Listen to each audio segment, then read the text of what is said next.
Bismillahirrahmanirrahim. Assalamualaikum warahmatullahi wabarakatuh.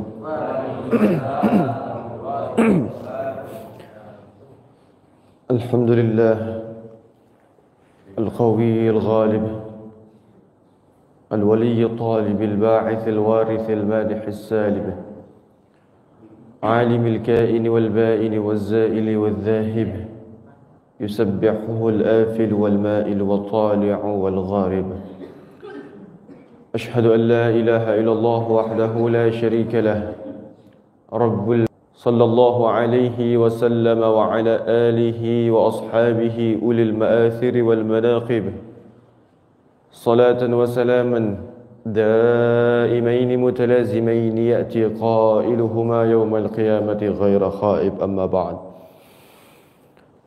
Para alim ulama, para kiai, para asatidzah, para tuan guru, para tokoh masyarakat, para sepuh masyarakat, wabil khusus DKM Masjid Al-Mukhlisin beserta jajarannya. Mohon maaf saya tidak sebutkan satu persatu, tapi tidak mengurangi rasa hormat saya. Mudah-mudahan yang hadir pada pagi hari ini mendapat rahmat dari Allah Subhanahu wa taala. Mudah-mudahan yang hadir pada pagi hari ini Allah kabulkan segala hajat-hajatnya. Yang sedang sakit semoga Allah angkat penyakitnya, Allah lancarkan rezekinya, anaknya dijadikan anak yang saleh dan salehah, keluarganya sakinah, mawaddah, warahmah, dan insya-Allah saat kita meninggal dunia dalam keadaan husnul khatimah. Amin ya rabbal alamin. Hadratul mukarramin, bapak-bapak, ibu-ibu yang dimuliakan oleh Allah Subhanahu wa taala.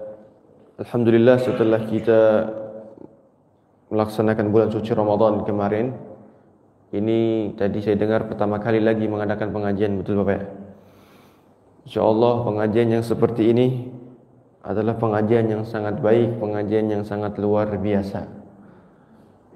Tidak lama saya akan memulai saja bahwasanya di bulan Syawal itu memang momentumnya adalah momentum yaitu halal bihalal. Jadi masuknya ini halal bihalal mungkin ya Pak ya.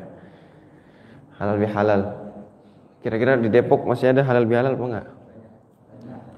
Masih banyak ya? Dia sampai kapan tuh halal bihalal selesai itu? Biasanya kalau orang Betawi biasanya lama Pak. Sampai Syawal habis tuh masih terus ya? Masih ada terus. Sampai bulan Syawal habis baru ada. Ini masih bulan Syawal ya? Masih Syawal lah.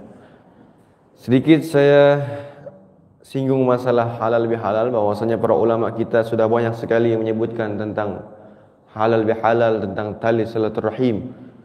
Salah satunya yaitu saya teringat satu pesan daripada Al-Imam Ali Zainal Abidin As-Sajjad.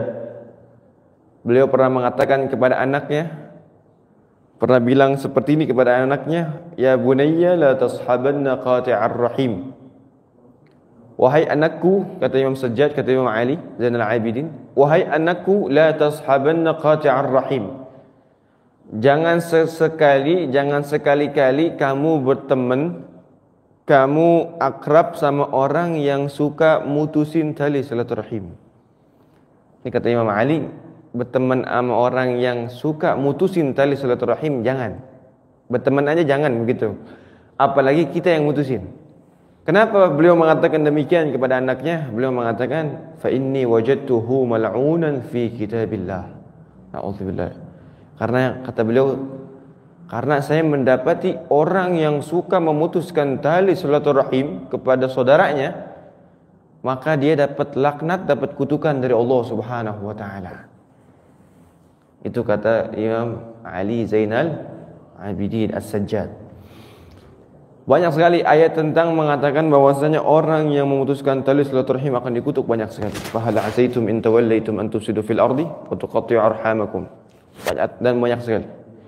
Itu Al-Imam Ali Zainal Abidin mengatakan hati-hati. kita berteman sama orang yang suka memutuskan tali silaturahim, itu orang dapat laknat dari Allah Subhanahu wa taala. Dan ulama kita menjelaskan bahwasanya syaitan, para setan, para jin, para iblis itu mereka senang banget jika ada orang ngelihat orang yaitu mereka suka mutusin tali silaturahim.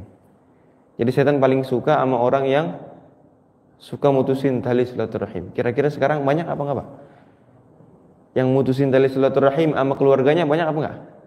Banyak, gara-gara ini, gara-gara itu wah udah nggak mau lagi datang ke sana, udah nggak mau ketemu lagi, nggak mau nyapa lagi, begitulah macam-macam. Itu setan suka tuh sama orang yang kayak gitu. Kenapa kira-kira setan suka sama dia? Karena orang yang suka mutusin tali silaturahim dapat laknat dari Allah. Sedangkan setan pun, iblis yang durhaka kepada Allah dapat laknat juga. Artinya itu iblis bilang, wah saya ada teman nanti di akhirat, sama-sama dilaknat begitu. Saya dilaknat oleh Allah, saya udah pampat laknat oleh Allah. Sedangkan orang yang suka mutusin tali silaturahim juga dilaknat oleh Allah. Artinya saya punya teman di dunia ini. Begitu. Nauzubillahi min dzalik, ya Allah. Nah, hadratul mukarramin, yang pertama itu, kemudian nanti tentang silaturahim juga banyak penjelasan-penjelasan dari para ulama kita. Yaitu salah satunya adalah orang yang suka memutuskan tali silaturahim itu nanti rahmat Allah tidak akan turun kepada mereka. Bahkan Nabi menyebutkan dalam satu hadisnya, beliau mengatakan innar rahmata la tanzilu ala qaumin fihim qati'ur rahim, atau kama qala sallallahu alaihi wasallam. Beliau suatu ketika mengatakan bahwasanya rahmat Allah tidak akan pernah turun kepada suatu kaum ini, kita lagi kauman, lagi ngumpul begitu, lagi bareng. Rahmat Allah kagak bakal turun di antara kita ini kalau ada apa? Kalau ada fihim qati'ur rahim, ada salah satu di antara mereka yang mutusin tali silaturahim kepada keluarga besarnya, kepada temannya, kepada saudara karibnya, segala macam. Rahmat Allah kagak bakal turun. Terbukti waktu itu saat Nabi SAW beliau ngisi majelis beliau sama para sahabatnya. Saat ngisi majelis tiba-tiba Nabi berbicara, tolong yang punya masalah sama keluarganya beresin sekarang, kata Nabi. Yang punya masalah dengan keluarga besarnya tolong beresin sekarang. Tiba-tiba beliau ngomong gitu, Pak, lagi di majelis. Kenapa? Karena saya lihat rahmat Allah nggak turun dari tadi nih. Saya tahu ada satu orang yang lagi mutusin tali silaturahim, yang lagi keles sama keluarganya. Tiba-tiba seperti itu, setelah itu Nabi bilang, tiba-tiba ada anak muda berdiri. Dia anak muda berdiri, dia pulang lalu ke rumahnya, kemudian dia balik lagi, agak lama balik lagi. Dan dia ngaku sama Rasulullah, ya Rasulullah, mohon maaf, tadi memang saya saat di majelis engkau, saya lagi keadaan saya lagi kagak baik-baik aja sama haleh saya. Haleh itu kalau bahasa kita ya mungkin bibi Pak. Bibi apa tuh bahasa sini? Sama Pak ya? Adiknya ibu. Bibi ya, bibi. Saya punya masalah sama bibi saya tadi ya Rasulullah. Saya punya masalah ini dan itu dan itu. Itu makanya saya keles sama dia. Saya kesal sama dia karena saya kagak mau silaturahim lagi sama dia. Mungkin itu yang menyebabkan saya rahmat Allah tidak turun kepada kami semua. Maka saya mohon maaf ya Rasulullah, begitu. Akhirnya setelah dia minta maaf sama bibinya, Rasulullah ngelihat rahmat Allah turun, ngucur di situ. Bahkan para ulama kita mengatakan kalau ada suatu kaum, ini sebetulnya majelis yang sangat mulia, sangat mulia. Bahkan disebutkan dalam hadis banyak, majtama'a qaumun fi baitin min buyutillah, bahwasanya kalau ada suatu kaum berkumpul di suatu rumahnya Allah, yatluna kitabahu wa yatadarasuna bainahum, mereka mengajarkan Al-Qur'an, mengajari tentang pemahaman Al-Qur'an, illa nazalat alaihimus sakinah, datang rahmat Allah, datang ketenangan dari Allah, terus rahmat ngucur. Seharusnya rahmat datang ke kita semua, tapi kalau di antara kita ada yang mutusin tali silaturahim, maka rahmat Allah kagak bakal turun sama kita. Kita bisa bayangin, Pak, kanan kirinya kagak dapat rahmat gara-gara itu orang. Padahal kita mah kagak mutusin tali silaturahim, kagak. Kita mah orang baik-baik aja begitu. Kita sama orang kagak dendam, kagak benci. Tapi samping kanan kiri kita suka mutusin tali silaturahim, itu kagak kecepretan rahmatnya. Gara-gara itu orang itu. Itu saking bahayanya memutuskan tali silaturrahim. Na'udzubillahi min dzalik. Saya teringat satu perkataan Imam Syafi'i. Beliau pernah mengatakan, "Man nalani awliktu bi dhimmatihi abra'tuhu lillahi syakira minnatihi. A'uramu awqa mu'minin yawmal jazaa aw an asu'a Muhammadan fi ummatihi." Imam Syafi'i radhiyallahu taala anhu pernah mengatakan, siapa orang yang pernah zalim sama saya, orang yang suka nyaci maki saya, orang yang suka ngejatuhin harga diri saya dijelek-jelekin depan umum, saya pernah. Yang pada nyaci maki saya, yang pada nggak demen sama saya, yang ngomongin saya dari belakang. Kata Imam Syafi'i, abra'tuhu lillahi syakira minnati. Semuanya saya maafin. Semuanya saya maafin semua. Kenapa beliau mengatakan demikian? A'uramu awqa mu'minin yaumal jaza. Apakah saya pantas nanti di akhirat saya tampil sebagai orang yang nyusahin kaum muslimin buat masuk ke surga?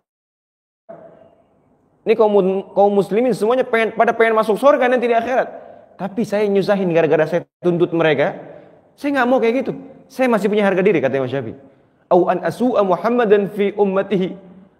Atau saya nggak mau buat Nabi Muhammad itu sedih nanti di akhirat. Nabi Muhammad pengen banget umatnya semuanya masuk surga. Pengen lancar buat masuk surga umatnya. Tapi gara-gara saya tuntut umatnya, mereka jadi susah. Yang sedih siapa? Yang sedih Nabi Muhammad SAW. Saya nggak mau buat Nabi Muhammad sedih. Makanya semuanya saya maafin. Maka dari itu Hadratul Mukarramin banyak kita bilang, wah saya mau nggak bakal ikhlas sampai dunia akhirat. Ada nggak orang begitu, Pak? Ada. Saya nggak bakal ikhlas, saya bakal tuntut di akhirat. Oh, seperti itu. Ya memang itu hak kita, sebetulnya hak kita, nggak ada masalah. Tetapi Imam Syafi'i mengatakan tadi, saya nggak mau ngelihat Nabi Muhammad sedih karena umatnya nanti dituntut sama saya di akhirat. Bagaimana nggak tinggi makomnya beliau, saudara. Gitu. Seperti itulah sedikit tentang silaturahim. Mudah-mudahan ada manfaatnya insyaallah.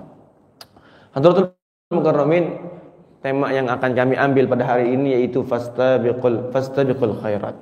Itu dari baru mukadimah Bapak Ibu. Mohon maaf ya, kepanjangan tadi ya. Baru mukadimah doang.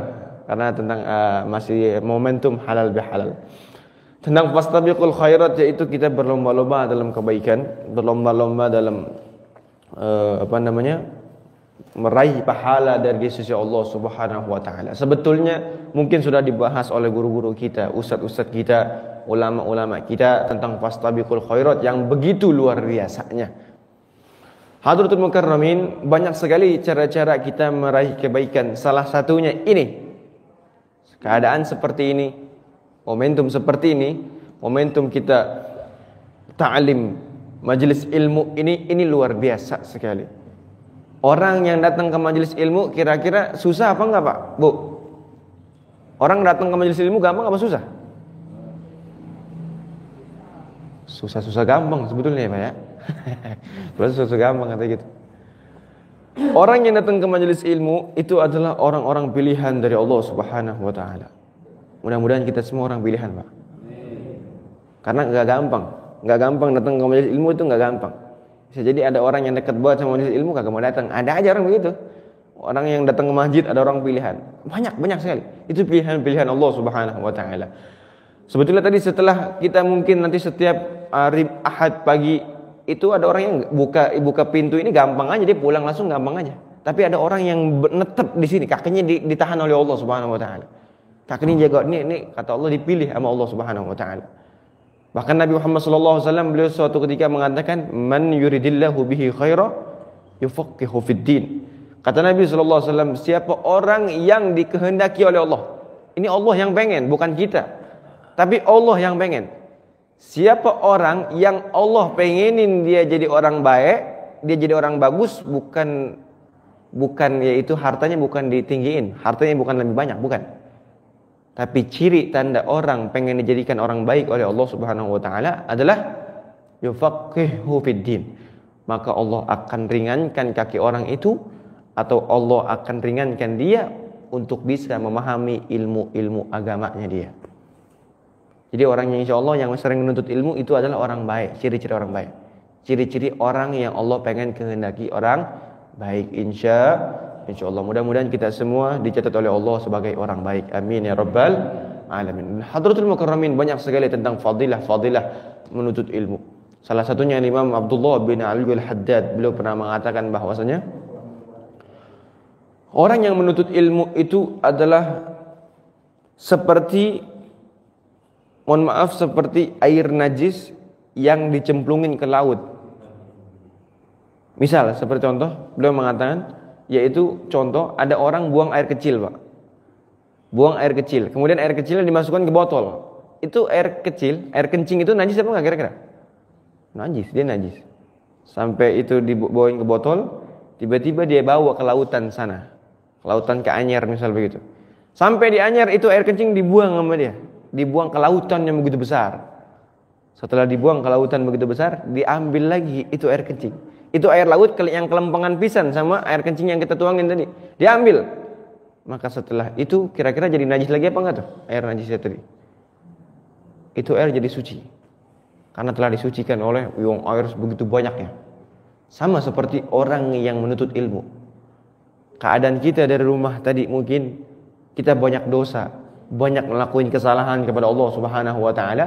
Dengan datangnya kita ke majelis ilmu ini seperti kita menceburkan diri kita atau kita nyebur ke dalam rahmat Allah Subhanahu wa taala.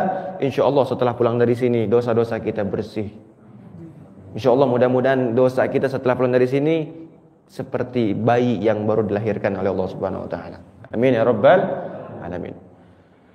Dan hadratul mukarramin, orang yang memiliki ilmu itu insyaallah Allah bakal cukupin kehidupannya, Pak. Allah bakal cukupin kehidupannya.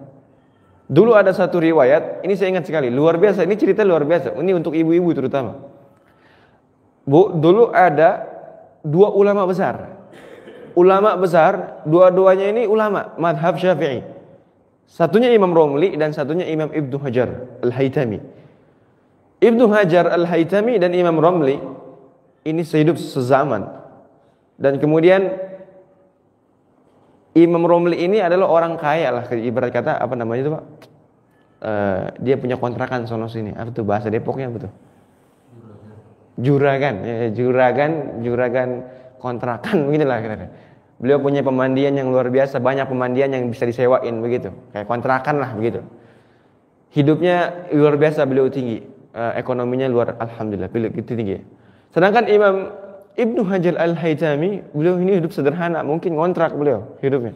Kalau bahasa kita ngontrak, tanah cuma sepetak lah, kagak itu banget, kagak apa namanya, kagak kelihatan banget. Ekonominya kalau bilang di bawah ada tuh ekonominya. Satu ketika seperti ini istrinya, Bu. Istrinya Ibnu Hajar Al-Haytami mengatakan, kalau bahasa kita begini, Bang, kalau jadi ulama mah kayak Imam Romli apa noh, katanya gitu. Kalau jadi kiai kayak Imam Romli apa noh, kaya, punya kontrakan banyak begitu. Jadi juragan kayak kalau jadi kiai begitu. Gitu istrinya bilang begitu ke suaminya, ke Imam Ibnu Hajar.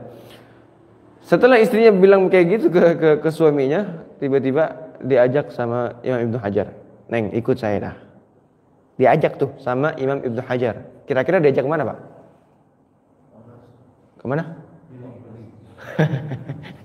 Diajak ke mall kalau kita masih nggak ada mall dulu. Diajak jalan. Sini ikut saya. Ditenteng tangannya istrinya, bininya ditenteng sama Ibnu Hajar. Diajak kemana? Diajak ke sumur. Ke sumur diajakin. Sampai bini bingung, "Bang, ini saya mau diapain ke sumur?" Itu bini udah kagak enak aja pikirannya tuh. Orang minta jadi orang kaya ngapa jadi diajak ke sumur kan gitu ya. Ngapain Bang diajak ke sini kan? Udah ikut aja sini. Sampai di sumur, itu sumur yang timbaan apa namanya? Di airnya sumur timba ya. Masih ada zaman sekarang Pak Haji? Udah jarang. Sekarang mau di jet pump ya. Aduh. Zaman dulu masih ada tuh. Terus kata Imam Ibnu Hajar, "Tuh, coba Neng, kamu ambil timbaan tuh. Kamu timba sekali." "Buat apaan Bang? Saya minta jadi orang kaya, ngapa jadi begini kan?" "Udah timba aja," kata Ibnu Hajar. Akhirnya ditimba, yang keluar, Masya Allah, yang keluar berlian berceceran. Ya Allah, luar biasa banget itu. Ini bini kaget, "Ya Allah, ini apaan ini?" katanya. "Bang, ini beneran?" "Ya beneran itu." "Pegang aja," katanya. Dia pegang, "Ya Allah, emas. Kurang, coba ambil lagi tuh 2 ember. Ambil lagi ember yang kedua. Ya Allah, sampai ember ketiga. Ember ketiga diambil semua. Ya Allah, ini bininya bingung. Ya Allah. Sampai kagak bisa kepikiran. Akhirnya Imam Ibnu Hajar nyeletukin begini kepada bininya, "Wahai istriku, saya kasih kamu dua pilihan. Pertama, kalau kamu mau emasnya, saya ceraikan kamu. Kalau kamu mau emasnya nih, kamu udah pengen jadi orang kaya, ambil silahkan. Tapi saya bakal ceraikan kamu. Tapi kedua, kalau engkau mau sabar sama kehidupan saya bakal lanjut sama kamu. Dikasih dua pilihan. Kira-kira kalau istri kita dikasih seperti itu, pilihan yang mana Pak dia ambil Pak?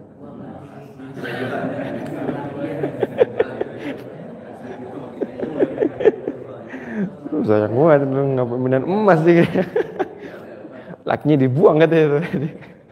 Ya Allah, akhirnya itu setelah ditawarin seperti itu, kan namanya istri solehah, istrinya seorang ulama, seorang yang soleh juga, mengatakan, abang saya rela hidup sama abang. Nggak apa-apa, naik kata-kata ya sepetak dua petak rumah ngontrak maka gak ngapa-ngapa dah. Yang penting saya bisa hidup sama ulama, kan begitu tuh. Dan istrinya kagak kepo, maksudnya setelah pulang nanti ngeliat nimba sendiri, kagak begitu. Mau ngecek lagi ada apa kagak emasnya, kagak, boleh tenang aja.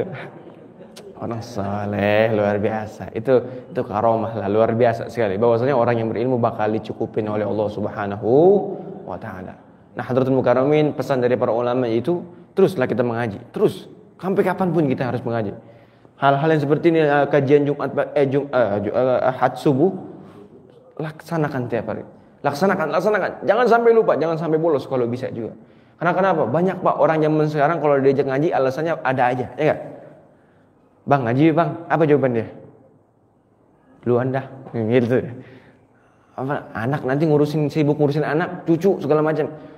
Para ulama kita bilang hati-hati kalau ada orang yang kalau diajak ngaji alasannya ada aja, ini ono. Jangan-jangan bukan dia yang kagak mau datang ke majelis ilmu, tapi Allah Subhanahu wa taala yang kagak ridho ada dia di majelis ilmu. Nauzubillah min dzalik. Jadi kita pikirin, kita kalau kagak datang ke majelis ilmu, wah jangan-jangan Allah kagak ridho nih.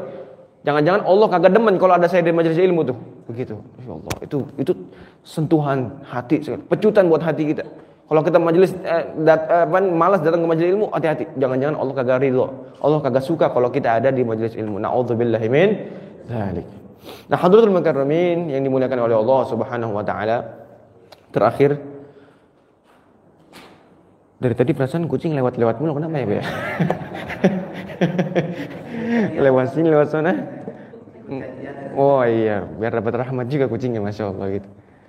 Hadratul Mukarramin, terakhir tentang fastabiqul khairat ini banyak sekali, tapi insya Allah yang terakhir yang akan Al-Faqir bahas yaitu tentang sedekah, tentang wakaf, tentang infak. Insya Allah tentang sedekah ini kita udah hatam, tapi saya ingatkan kembali bahwasanya sedekah adalah hal yang sangat luar biasa, hal yang bisa menyebabkan seorang itu meninggal dalam keadaan husnul khatimah. Bahkan dalam satu riwayat disebutkan, idza akhrajal 'abdu min shadaqatin, jikalau seorang hamba ingin mengeluarkan sedekah dia, maka itu tidak akan pernah keluar hatta yafuka anhu lahyai sab'ina syaitana aw kama qala. Orang kalau pengen sedekah, kalau pengen mengeluarkan hartanya di jalan Allah Subhanahu wa taala, pasti ada 70 setan yang ngerumunin dia, yang ngepung dia.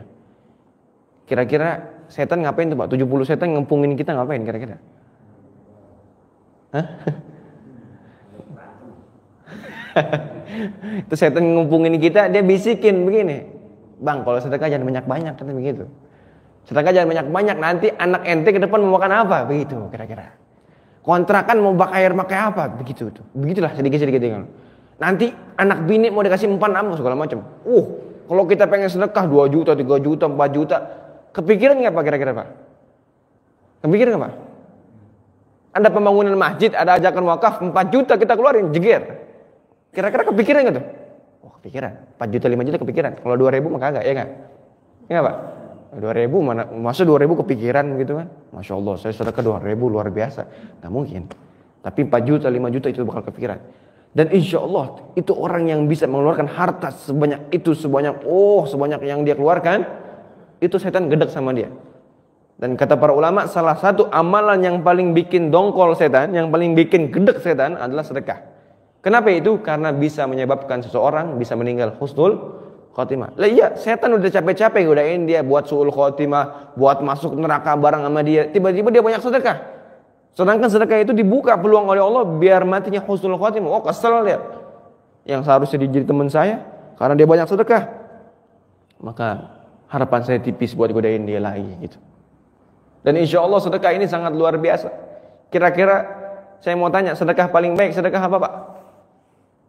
Oh, jangan ditanya kayak gitu. Banyak sekali sedekah paling baik, banyak sekali gitu ya. Salah satunya para ulama kita nyebutin sedekah terbaik adalah sedekah air.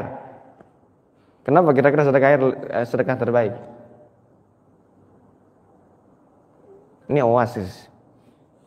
Ada juga aqua, ada juga le minerale, sedekah air apapun. Mau air dia sumur, mau air minum lah, paling luar biasa begitu. Kenapa? Kita sering dengar mungkin dari dulu kita kecil kita sering dapat dongeng yang luar biasa bahwasanya ada seorang pezina, ada seorang yang kotor, ada seorang yang durhaka kepada Allah Subhanahu wa taala. Dia dapat ampunan gara-gara apa? Dia ngasih minum anjing. Ya, ngasih minum seekor anjing. Dapat ampunan dari Allah, dapat rahmat lah begitu.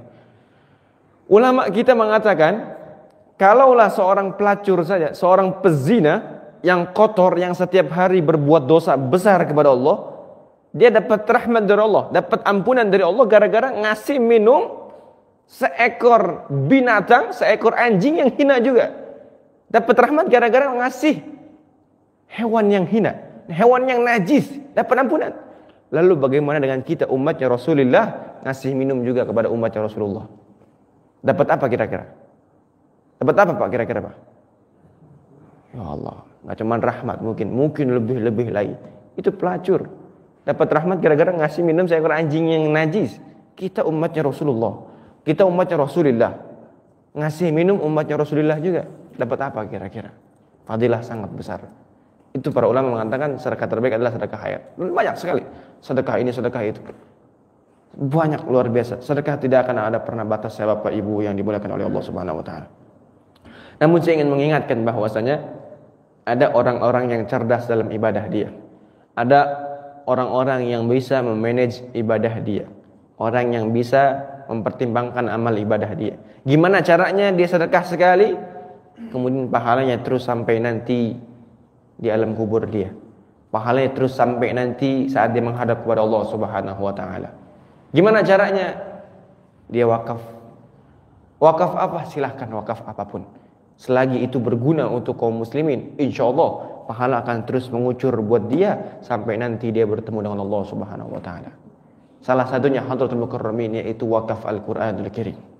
Kenapa wakaf Al-Qur'anul Karim? Wakaf Al-Qur'anul Karim banyak sekali faidahnya, banyak sekali fadilahnya, banyak sekali pahalanya. Yaitu saat dibacakan Al-Quranul Karim, kita wakaf Al-Quran, kemudian Al-Quran dibelajari oleh mereka, dibaca oleh mereka, maka pahala akan terus sampai kepada kita walaupun kita tidak baca Al-Quran. Saya berikan contoh, mungkin kita sibuk setiap hari, nggak sempat yang namanya baca Al-Quran. Setiap hari dari pagi sampai sore kita kerja, pulang malam kecapean tidur, bangun lagi pagi, seperti tidak sempat yang namanya megang Al-Quran. Tapi kalaulah sekali-kali kita pernah mewakafkan Al-Quranul Karim, kita berikan kepada orang yang tepat, kepada orang yang membutuhkan, walaupun kita tidak baca Al-Quran, andai kata kita tidak sempat baca Al-Quran, tapi karena kita pernah mewakafkan Al-Quranul Karim, insya Allah pahala akan kita dapatkan walaupun kita tidak baca. Amin ya Rabbal Alamin. Kenapa? Karena itu wakaf dari kita. Saat dibacakan Al-Quran dapat pahala, dibacakan lagi dapat pahala lagi, apalagi dihafal. Saya mau tanya kepada Bapak Ibu, kira-kira orang menghafal Quran sekali baca langsung hafal apa kagak? Itu orang luar biasa Pak. Kalau sekali baca Al-Quran, nih halaman ini dibaca dia langsung hafal. Luar biasa banget orang. Mungkin ada seorang imam-imam yang luar biasa, sekali baca langsung hafal. Tapi kita susah banget. Bener gak Pak? Pernah nyoba hafalin Quran Pak? Ngafalin Quran pernah coba? Butuh berapa kali kita ngulang tuh? Ya ada yang 10 kali, 20 kali, ada yang berbulan-bulan ngapalin, susah banget begitu. Itu saat dihafalin itu Al-Quran oleh mereka, maka pahala terus sampai. Saat dihafal Quran, dibuka Al-Quran oleh dia, dia baca. Tabarakalladzi ja'ala fis samaa'i burujan wa ja'ala fiha sirajan wa qamaran munira. Dibaca oleh dia, masih lancar tuh. Kemudian ditutup Al-Qur'annya. Saat ditutup Al-Qur'annya oleh dia, sama nggak kira-kira bacaan yang barusan? Beda. Namanya baru baca sekali, ditutup sama dia. Diulang sama dia. Tabarakalladzi apa tadi? Dibuka lagi itu Al-Qur'an. Tabarakalladzi ja'ala fis samaa'i terus diulang demikian. Terus diulang lagi, diulang lagi sampai dia hafal tuh. Maka insyaallah saat diulang-ulang itu bacaan Al-Qur'an, pahala akan terus mengalir buat dia. Amin ya rabbal alamin.